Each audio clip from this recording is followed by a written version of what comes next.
வணக்கம். தாய் டிவியின் பிரதான செய்திகளுடன் இணைந்திருக்கும் நான் ரோஷானி மனோரஞ்சன். முதலில் தலைப்புச் செய்திகள்.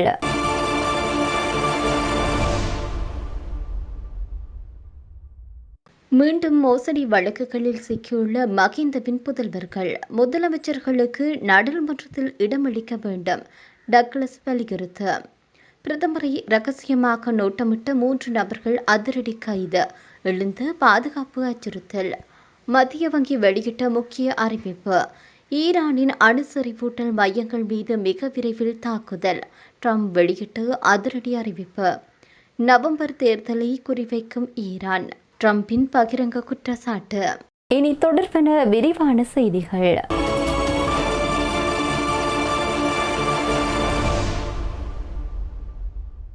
வெளிநாட்டு தொழிலாளர்களுக்கான மின்சார வாகனங்களை இறக்குமதி செய்ய வழங்கப்பட்ட அனுமதி பத்திர முறையை பயன்படுத்தி மோசடியான முறையில் வாகன இறக்குமதி செய்து குற்றச்சாட்டொன்றை முன்னாள் ஜனாதிபதி மஹிந்த ராஜபக்ஷவினுடைய புதல்வர்கள் எதிர்கொண்டிருக்கின்றனர். வெளிநாட்டு தொழிலாளர்களுக்காக மின்சார வாகனங்களை இறக்குமதி செய்ய வழங்கப்பட்ட அனுமதி பத்திர முறை மூலம் அரசாங்கத்திற்கு 2.4 பில்லியன் ரூபாய் நிதி இழப்பு ஏற்பட்டுள்ளதாக ஆளுங்கட்சி நாடாளுமன்ற உறுப்பினர் ருவன் திலக்கு ஜெயக்கொடி நாடாளுமன்றத்தில் தெரிவித்தார். குறித்த பாரிய அளவிலான முறைகேடுகள் முன்னாள் அமைச்சர் மனுச நாணயக்காரவின் பதவிக்காலத்தில் நிகழ்ந்ததாக அவர் மேலும் குறிப்பிட்டார். 2022 மற்றும் 2023 ஆண்டுகளில் செயல்படுத்தப்பட்ட ருவன் திலக்கு ஜெயக்கொடி திட்டத்தின் கீழ் 640 வாகனங்களை இறக்குமதி செய்ய 2 நிறுவனங்களுக்கு மட்டுமே சிறப்புரிமைகள் வழங்கப்பட்டதாக பிரதம கணக்காய்வாளரின் அறிக்கைகளை மேற்கோள் காட்டி நாடாளுமன்ற உறுப்பினர் குற்றம் சாட்டினார். இந்த செயல்முறை தொடர்பான சரியான தகவல்கள் பிரதம கணக்காய்வாளர்களுக்கு தெரிவிக்கப்படவில்லை என்று அவர் சுட்டிக்காட்டினார். வெளிநாடு செல்லாத 4 நபர்களுக்கு வாகன அனுமதி பத்திரங்கள் வழங்கப்பட்டிருந்தது. விண்ணப்பத்தில் தொழில் குறிப்பிடப்படாத 60 நபர்களுக்கு அனுமதி பத்திரங்கள் வழங்கப்பட்டது.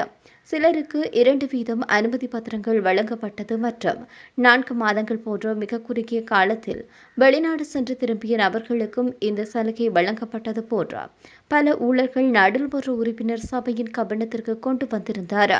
எந்தவொரு அறிவியல் அடிப்படையுமின்றி சொகுசு வாகனங்களுக்கான 6 மில்லியனிலிருந்து 12 மில்லியன் ரூபாயாக வரி வரம்பு உயர்த்தப்பட்டதால் அரசாங்கத்திற்கு 2.4 பில்லியன் ரூபாய் வரி வருமான இழப்பு ஏற்பட்டுள்ளதாக நாடாளுமன்ற உறுப்பினர் ருவன் திலக்கு ஜெயக்கொடி குற்றம் சாட்டினார். இது இந்த நாட்டின் வரி செலுத்தும் மக்களின் பணம் கொள்ளையடிக்கப்பட்டதற்கு சமம் என்று அவர் குறிப்பிட்டார். இந்த அனுமதி பத்திர முறைமையை தவறாக பயன்படுத்தி ராஜபக்ஷ குடும்பத்தை சேர்ந்த ஜோசித ராஜபக்ஷ மற்றும் ரோஹித ராஜபக்ஷ ஆகியோரும் 2 சொகுசு வாகனங்களை இறக்குமதி செய்துள்ளதாக சுட்டிக்காட்டியுள்ளார். மாகாண சபைகளின் முதலமைச்சர்களுக்கு நாடாளுமன்றிலும் அமைச்சரவையிலும் இடமளிக்க வேண்டும் என்று EPDP கட்சியினுடைய செயலாளர் நாயகம் டக்ளஸ் தேவானந்தா புதிய திட்டத்தினை வெளிப்படுத்தியிருக்கின்றார். பல்துறை சார்ந்த புத்திஜீவிகளையும் உள்ளடக்கிய அரசு சார்பற்ற நிறுவனங்களின் பிரதிநிதிகளுடனான சந்திப்பின் போது இதனை அவர் தெரிவித்தார். இதன்போது மேலும் தெரிவித்த டக்ளஸ் தேவானந்தா மாகாணங்களுக்கு வழங்கப்பட்ட அதிகாரங்களை செழுமைப்படுத்துவதற்கும் இனங்களுக்கும் சமூகங்களுக்கும் இடையிலான புரிந்துணர்வை ஏற்படுத்துவதற்கும் சீரான வளர்ச்சியை வேகமாக ஏற்படுத்துவதற்கும் மாகாணங்களின் முதலமைச்சர்கள் நாடாளுமன்றிலும் அமைச்சரவையிலும் அங்கம் வகிக்கும் ஏற்பாடு அர்த்தபூர்வமான களத்தினை ஏற்படுத்தும்.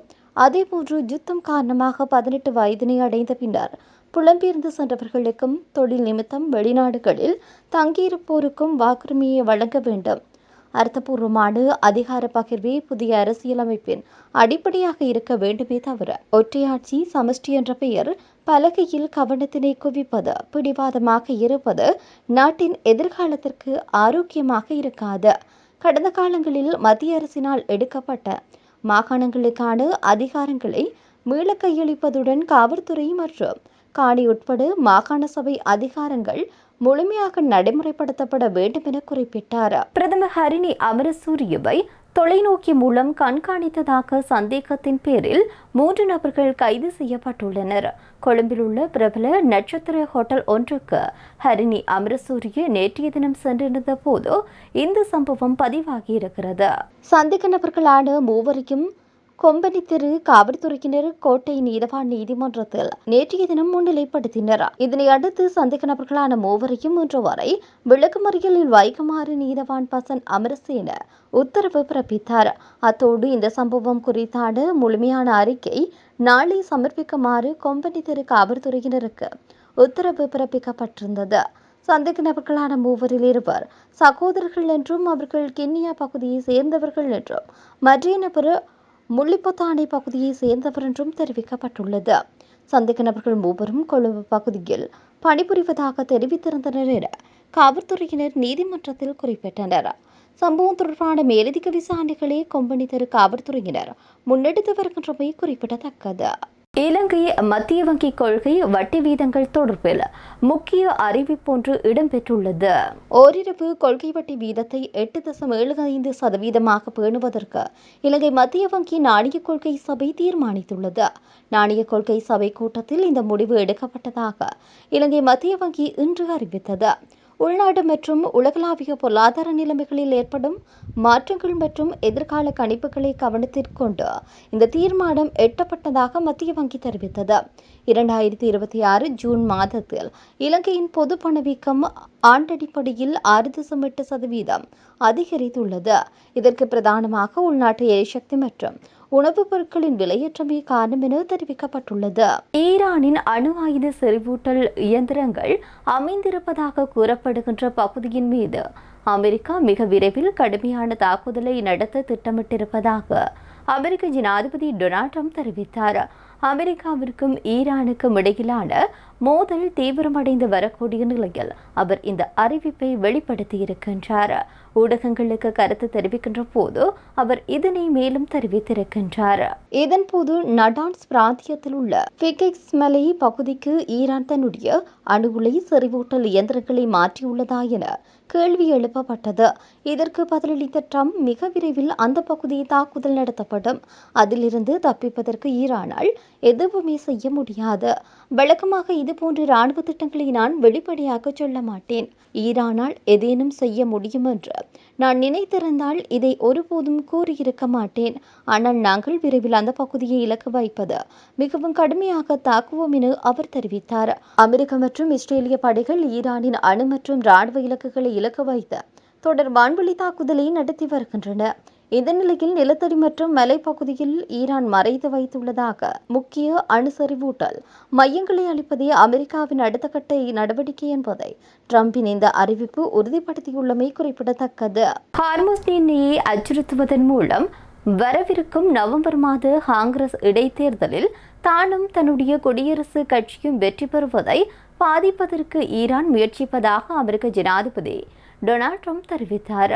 இருப்பினும் இந்த தேர்தல்களில் ஈரான் ஏற்படுத்தக்கூடிய தாக்கங்களை நிராகரித்திருக்கக்கூடிய ட்ரம்ப் தான் சரியானதை மட்டுமே செய்ய போகின்றேன் என வெளிப்படுத்தியிருக்கின்றார். மேலும் தெரிவித்த அவர் இந்த தேர்தலை ஈரான் மீதான போர் தொடர்பான விவகாரத்துடன் தொடர்படுத்தி என்னால் யோசிக்க முடியாது என குறிப்பிட்டார். அத்தோடு மக்களினது நடவடிக்கைகளினால் மிகவும் ஈர்க்கப்பட்டுள்ளனர் என்றே நான் நினைக்கின்றேன் எனவும் அவர் குறிப்பிட்டார். அமெரிக்கா மற்றும் இஸ்ரேல் இணைந்து ஈரான் மீது நடத்தி வரும் போர் அமெரிக்காவிற்குள் மக்களிடையே பெரும் அதிருப்தியை ஏற்படுத்தியுள்ளது. மேலும் ஹார்முஸ் நீரிணையின் கப்பல் போக்குவரத்தில் ஏற்பட்டுள்ள இத்துடன் தாய் டிவியின் பிரதான செய்திகள் நிறைவடைகின்றன. நன்றி.